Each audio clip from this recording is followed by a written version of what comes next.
Alright, well it looks like today is going to be new bike day, so this vlog is going to be dedicated to me unboxing my new Aventon Kijote that I'll eventually have for a review for you guys. This is an affordable $600 all-steel gravel bike that I'll be testing out over the next few weeks. So if you guys have any questions or comments or things you want me to address or check for you guys if you're interested in this bike, please let me know in the comments below and I'll make sure to address those in the review video.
Break down my initial thoughts on the Aventon Kijote unboxing experience. Basically what I've noticed is one, Aventon definitely nails it as far as the packaging goes. It was very well packed, it had very thick foam as you can see in the video. The bike is basically 80% assembled like most bikes that are shipped directly. Basically all you have to do is install the front wheel, the handlebars onto the stem, throw your pedals on, and that's pretty much about it. Unlike in Dustin's video, I didn't have a strip stem on this one. This color, everyone has the orange color, and no, to be honest, that's the color I really wanted, but they were running low, so Aventon provided me this gray color. I really like some of the details with the metal head badge as well. The only real big downside is, obviously at this price point, the weight is crazy. I don't have a real good bike scale at the moment, but on my bathroom scale, this is tipping in about 30 pounds with everything on it. The only thing that seemed to be slightly out of adjustment was the rear derailleur. It wasn't anything crazy, it was just basically your tension. All I really had to do was adjust the cable tension. The limits seem to be fine for both the front and rear derailleur, which is great out of the box, but it's still a good idea to take it to a bike shop if you don't have a ton of experience doing this.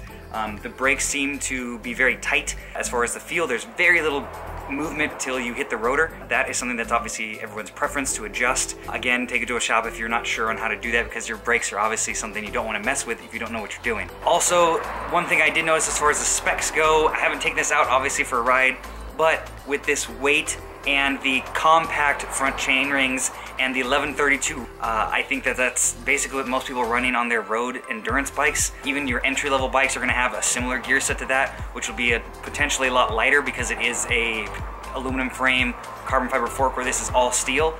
So I think that if I was me that I would be speccing this, I'd be speccing this with a micro compact front, something along the lines of a 4630 or a 4832. A lot of other companies are speccing things like that because realistically with this kind of weight, you're never really going to be pushing that 5011 all the time.